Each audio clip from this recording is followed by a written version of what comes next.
Good morning, everyone, and welcome to Unity of Reading Sunday Message. Today is December 20th, and our daily word is joy.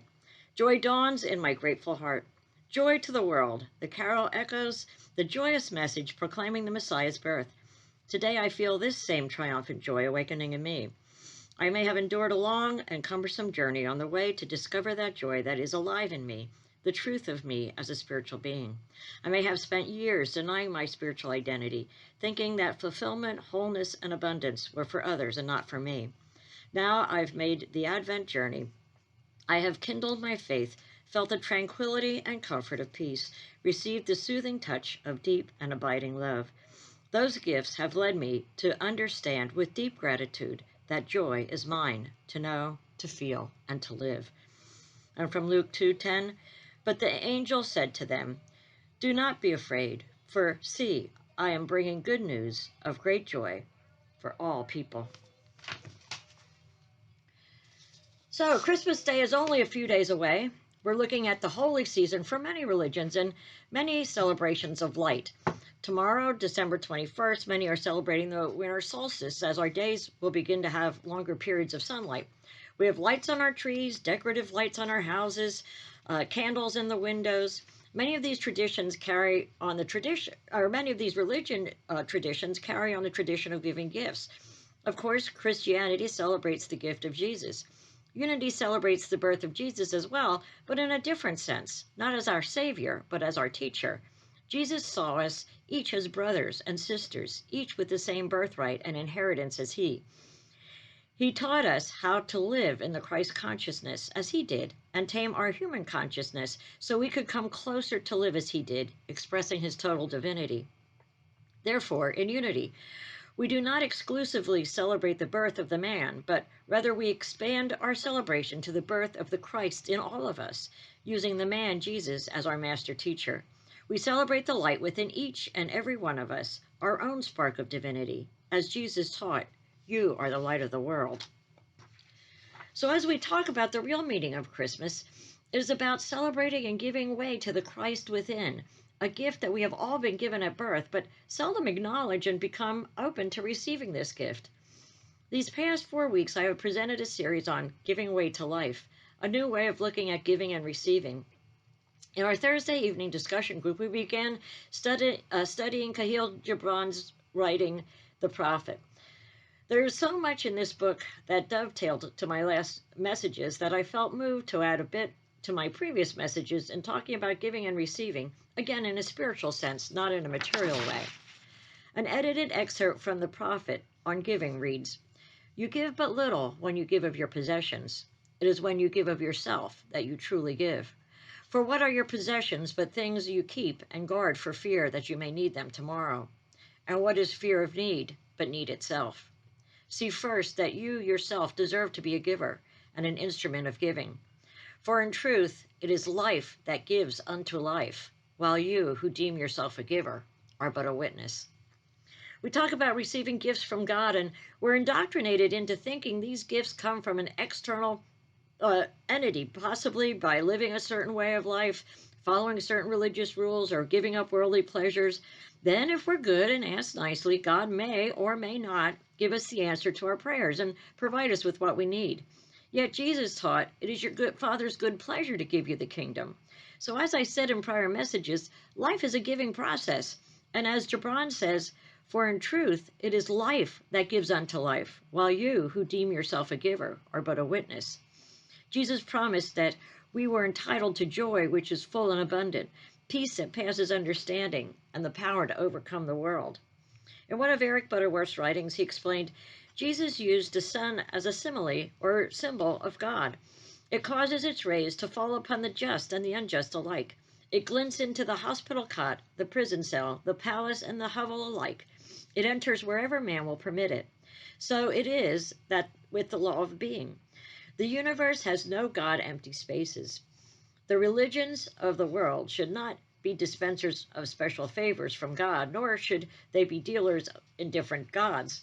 Religion should be but a method or technique of understanding the one that is universal. When we say that God is one, we also mean that there is not God and man or God and you as separate entities. There's only one God, expressing as you. As long as you think of God and man, you are back to the old anthropomorphic deity who is active in some realm outside of yourself. And you will think that the only way to make a contact is lean across the brink and beg for his presence. This is why I use the word being. In the law of being, you live and move and have your being in God, who is being. In a very real sense, you are being you. You are being, or God or life itself, being you. Unless you accept this, God to you is some external power actuated by entirely different motives than yours. While in his becoming stage, when Jesus was unfolding his consciousness of the law of being, he made a statement that has confused many. He said, I am the way and the truth and the life. No man cometh unto the Father but by me. Here Jesus was holding himself out as an example of the process of being.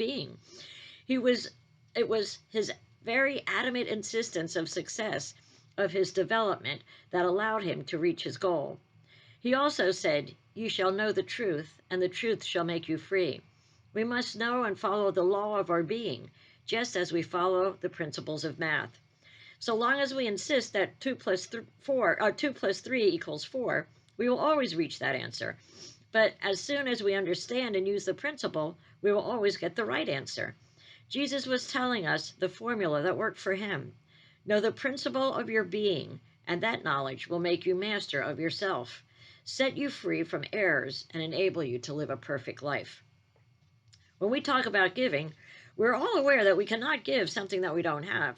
Wayne Dyer explained it this way. When you squeeze an orange, all that you get is orange juice. You can't get apple juice or grape juice. You can only get orange juice because that's what it is. It's an orange. If you want to give a donation of $100,000 to your favorite charity, you must have $100,000 to give. If you want to give love, joy, and peace to others, you must have love, joy, and peace to give. To add a bit more to contemplate, you must be before you can have. Being is your state of consciousness. To have prosperity, you must be prosperous. Have a prosperity consciousness. To have peace, you must be peaceful. To have joy, you must be joyful. So to sum it up, you cannot give until you have, and you must be in order to have. What does this all mean for us? So basically, we must live in the consciousness equal to what we want to have and to give. Or as Butterworth once says, it is not about finding peace, joy, power, prosperity. It is about earning the right in consciousness to accept these things. This is where the law of being, which is acknowledging our own divinity, is so necessary. Stephen Mitchell, in his book, The Gospel According to Jesus, wrote, we can't begin to see who Jesus was until we remove the layers of interpretation which the centuries have interposed between us and him, and which obscure his true face, like coat after coat of lacquer upon the vibrant colors of a masterpiece. The portrait of Jesus that emerges from the authentic passages in the Gospel is of a man who has emptied himself of the mental trappings and spiritual baggage that separated him from his true life of spirit. His trust in God was as natural as breathing, and in God's presence he himself was fully present. In his very language, he reflected God's deep love for everything that is earthy, for the sick and the despised, for the morally admired and as well as the repugnant, for the weeds as well as the flowers, for the lions as well as the lambs. He taught that God's compassion embraces all people. There's no preconditions for it, nothing we need to do first, nothing we have to believe. When we are ready to receive it, it is there. And the more we live in its presence, the more effortlessly it flows through us. Meister Eckhart, a great medieval writer, said, God expects but one thing of you, and that is that you should come out of yourself insofar as you are a created being, and let God be God in you. I like that. Let God be God in you. This is a challenge to you to rise above the concept that you were created by God in the sense that a potter creates a pot and puts life into it, completely separate from itself. Try to realize that you are the law of being in the process of being.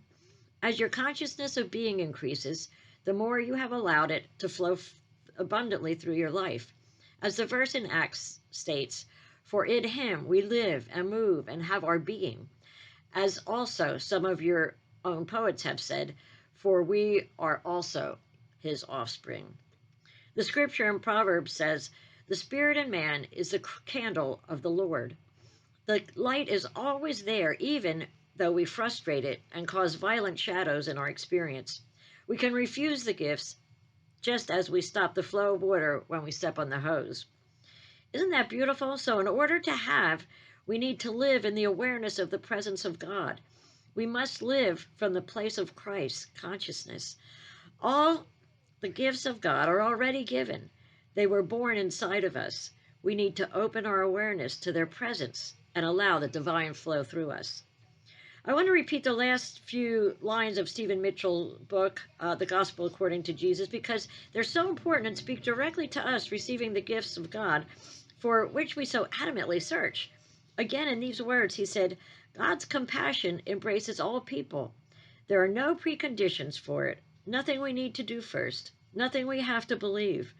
When we are ready to receive it, it is there. And the more we live in its presence, the more effortlessly it flows through us." We don't have to do anything or be anything in order to receive God's love and compassion. There are no preconditions for it. It is bestowed upon all of us. When we are ready to receive it, it is there. This is such an important thing to remember. When you are ready to receive it, it is there. And once we receive it, we are able to give it to others. The story in the New Testament of Zacchaeus is a great example of when we're ready to receive it. Zacchaeus was a materially centered person, obscured from seeing the truth. He was a tax collector and perhaps took advantage of people for his own gain. But he was ready for a change. Life wasn't working for him like he wanted, and something in him was waking up. He knew there was more. He heard about this person named Jesus walking the land and changing people's lives, and something in him said he needed to see him. So when Jesus came into his town, he was excited and joined the crowds to listen to him and to see him, except there was a bit of a problem for Zacchaeus. Yes, he was very short. So short, he couldn't see a thing and probably couldn't hear anything either. He was completely lost in the crowd. But he was determined to see Jesus, so he decided to run ahead of the crowd and climbed a sycamore tree so that he could see above the crowd where Jesus passed. When Jesus did pass by the tree, he sensed something, which caused him to look up. There he saw this man sitting in the tree, and he immediately knew that this man was ready to receive something new in his life. So he said, "Zacchaeus, hurry and come down, for I must stay at your house today." We can see that metaphysically his stature was a representation of his view of life. He could only see from the physical and not from the spiritual perception. Climbing the tree was raising up his consciousness, just as the prodigal son said, "I will arise and go to my father." This brings to mind a beautiful passage. "Behold, I stand at the door and knock. If any man will open, I will come in and sup with him." No matter where you are in consciousness, all you have to do is knock or climb a tree, open your heart and your mind to the presence of God. Be willing to receive the love of God, and you will find the new experience. So the way we accept the gifts already given to us is acknowledge their presence in our lives, to raise our consciousness to a higher level. Look at life from a different perspective, from a higher view, from the view above. Zacchaeus knew that he had not attained all that he could be, so he made a new commitment with life. He took a look at himself from a higher level of consciousness and caught a vision of his Christ self, and it started with his willingness to receive. Are you ready this morning, willing to receive the love of God, the gift of being, living through your Christ nature? This is our celebration on Christmas, to make a new commitment to accept these gifts already given, to live and move and have our being in the knowledge that I and the Father are one. And the more we are willing to not only receive, but then to live in this presence, to put on the Christ, and more effortlessly it flows through us, and the more freely we give. We live in the cycle of life, giving and receiving. In Talks on Truth, Charles Fillmore writes, Jesus recognized his identity in God as the Christ, the Son of God. So each of us is a son of God. We shall come into conscious recognition of the Christ mind, affecting the junction between our mind and God's mind, just as soon as we let go of the limitations of the mortal senses. It is our spiritual mandate to let our humanness give way to our divinity so that we too may become a Christ.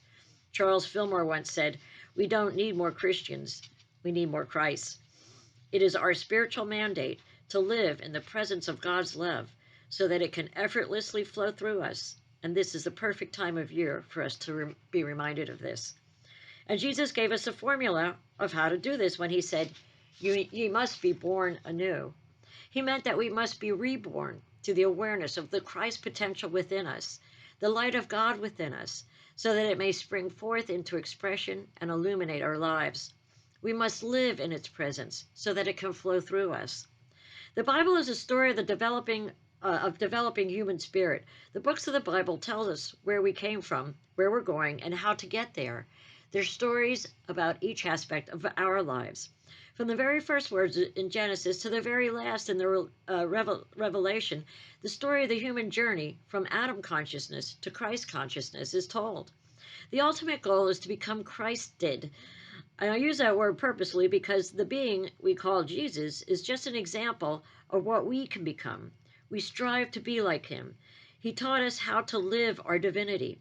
From 1 John 3:2, "Beloved, we are God's children now. It does not yet appear what we shall be, but we know that when he appears, we shall be like him, for we shall see him as he is." In other words, we become a Christ by acknowledging and following our Christ nature.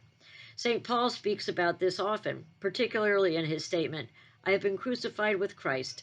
It is no longer I who live, but Christ who lives in me." Therefore, Christ is the model for what we are to become. To understand what this means in our lives, we must first try to understand what Christ is for us. Not Jesus the person, but the spark of divinity within us all. This is not about being religious, nor is it about attending a particular church or a specific belief. Christ is a spiritual force present in the whole of humanity. This force is present in every human being, in nature, in this earth, and in this universe. God is spirit, and spirit is everywhere. In his highest expression, we call Jesus the Christ and find him as he expressed life totally through his divine nature. At the other end of the scale, we see him in the body of Jesus, who lived on this earth. This spectrum from mighty spiritual being to human being is the story of the Son of God becoming the Son of Man. His journey is revealed in the Bible as well as in many myths and legends passed down through the ages. His story is our story.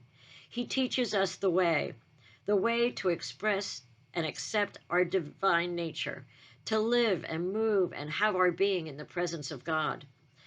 The immediate question arising from this is why? One simple reason that Jesus made this journey into Christ consciousness was to give mankind a new lease on life, thus enabling us to continue to perfect our aim. He taught us what we could be. The reason he came is directly connected to this new phase in the development of the human being. He didn't come to take something away from us, such as sin. He came to give us something which we could not access by ourselves, our higher self, our true nature, which is our I am. He taught us how to live spiritually, how to access that part of us, to really realize that that part of us is here, and how to accept everything which the Father's great pleasure is to give us. To recap in very simple terms, Jesus was the most highly spiritually developed human being ever born. In his actions and teachings, he showed us how to follow in his footsteps and prepare ourselves to become aware of our true self and awaken the presence of Christ within us. Our immediate response might be to say, "I want that. I want to ignite that Christ within." Yet we have to be able to bear the powerful presence of the Christ. Christ is within us as a potential, as a seed to which we must give life. As we know, no seed can survive without being nurtured. In the beginning, angels sang that wonderful message to the whole world: "Glory to God in the highest, peace on earth and goodwill to men." Now the time is coming, and I think we are fast growing towards it, that we will express that message at this time and at all times. We will have Christmas year-round through giving forth that goodwill, that peace, and that spirit of love, which is the very foundation of the Christ, whose birth and whose teachings and whose character we are celebrating. And so, this is the consciousness that I invite you to bring to the table this Christmas season.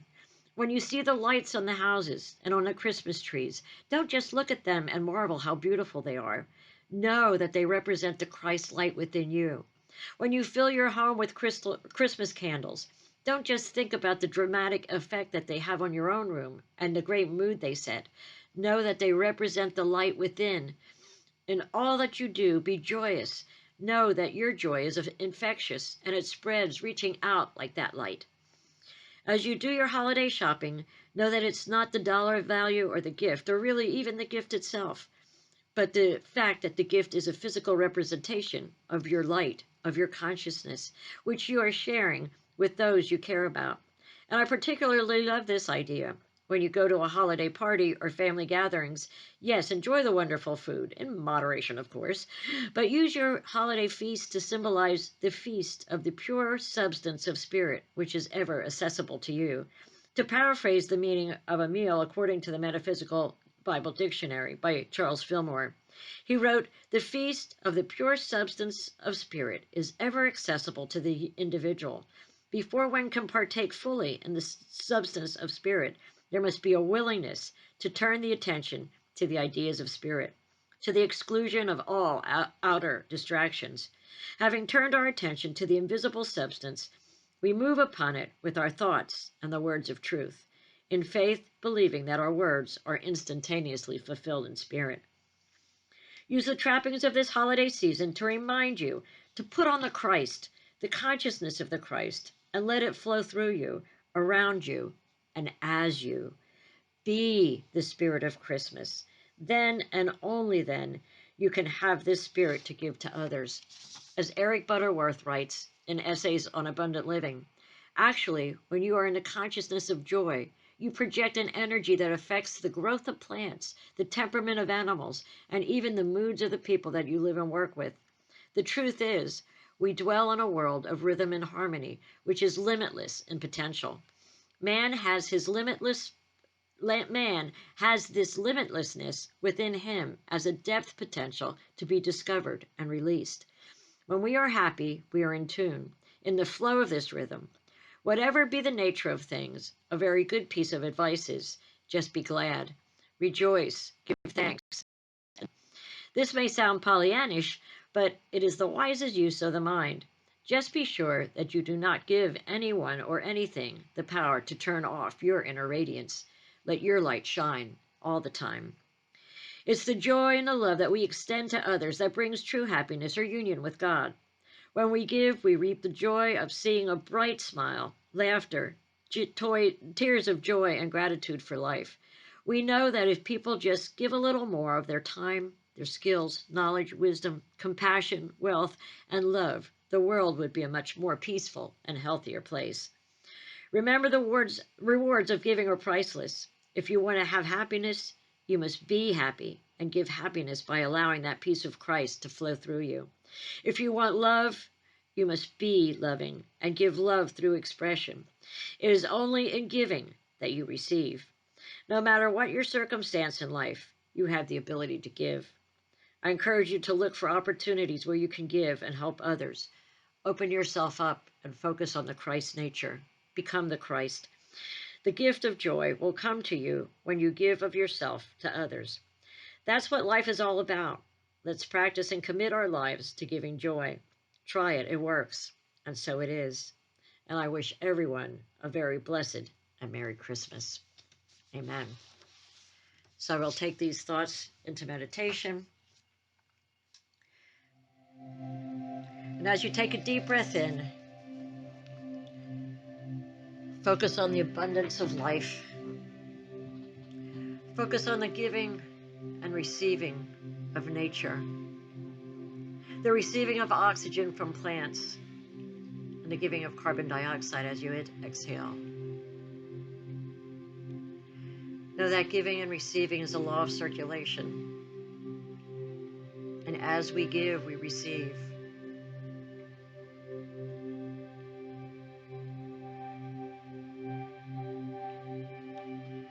want you at this time to connect with that Christ nature within you, that spark of divinity that Jesus told us we all have. He said, "You are the light of the world. Let your light shine." As you focus on this love, this joy and peace, which is God in you, know that this is a gift that is given freely. And all you need to do in each moment is to open yourself to receive this gift. We do that by focusing on these attributes, focusing on the love, the peace, the givingness of the universe.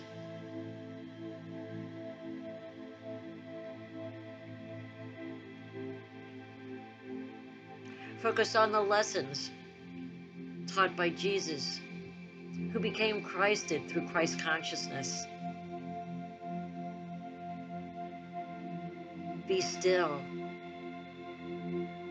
Be still and know.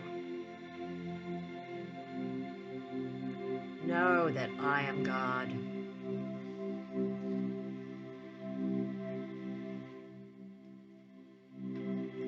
And as you dwell on this truth, feel the power of God well up in you. Feel the peace that passes all understanding. Feel your love enhanced, not only for your friends and family, but for all mankind in the world. Know that this Christ nature is a seed, a potential within you. Make a commitment to nourish that seed.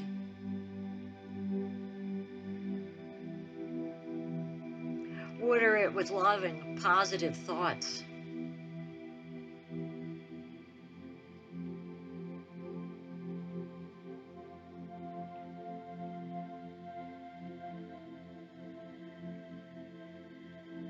Watch it grow. And as you see this spark grow, revel in what you are becoming.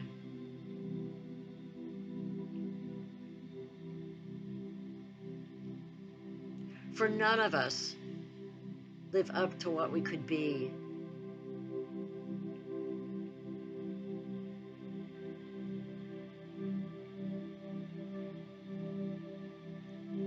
Our beingness becomes evident as we live and move in the presence of God. Acknowledge that awareness.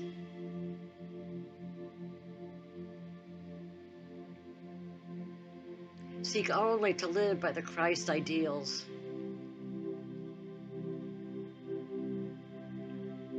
Study the lessons of Jesus, for Jesus said, "I am the way. I am the way you should be in order to reach Christ consciousness." Focus on the words he said, "All that I did you can do also, and even greater works." The potential is there inside us. At this Christmas time, focus on that babe in your own manger of your heart. For it's not about the birth of Jesus the man. It's about taking care of the birth of the Christ inside of us.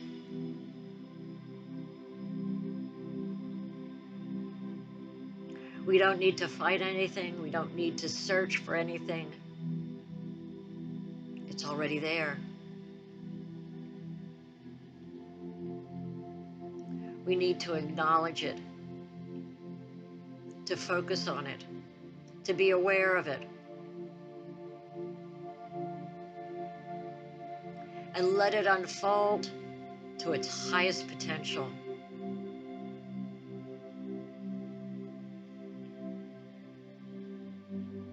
Our potential is within us, in that seed of our divine nature, just as an oak tree is in the seed of the acorn.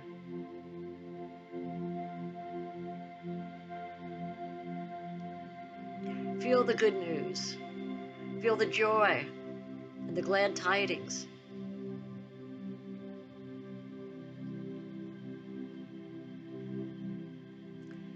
Know that we have a life beyond imagination.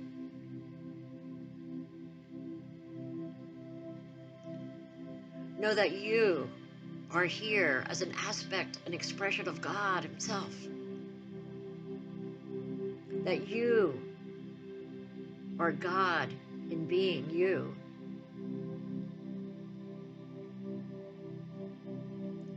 As Meister Eckhart said, all you need to do is allow God to be God in you.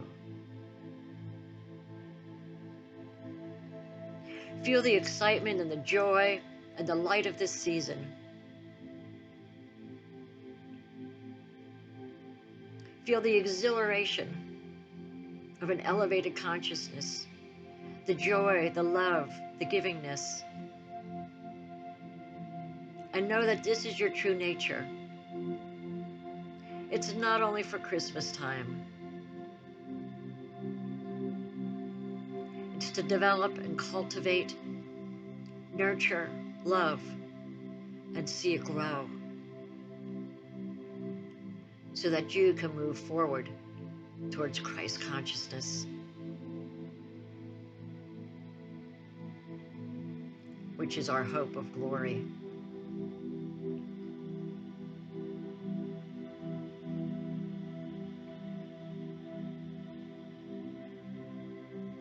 I invite you to take a few minutes before you open your eyes and come back into this space to focus on that spark. No matter how big it is, whether it's just a little spark, whether you have let it grow to a flame, or whether it's a raging fire. But focus on that spark. Focus on that divinity within you. And know that this is your Christ nature, your hope of glory. And as we nurture and open ourselves to allow God to be God in us, we can fulfill our potential and become our best selves, just as Jesus did.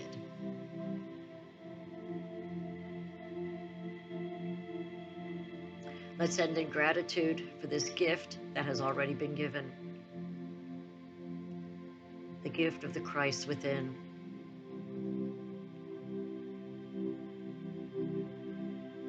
The gift of potential, the gift of love, of peace that passes all understanding, the gift of power to overcome worldly things.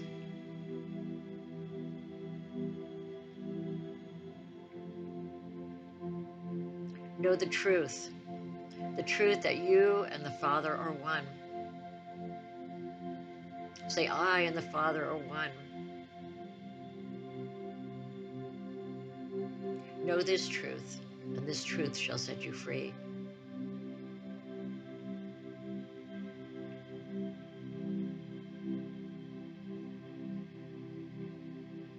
And so it is.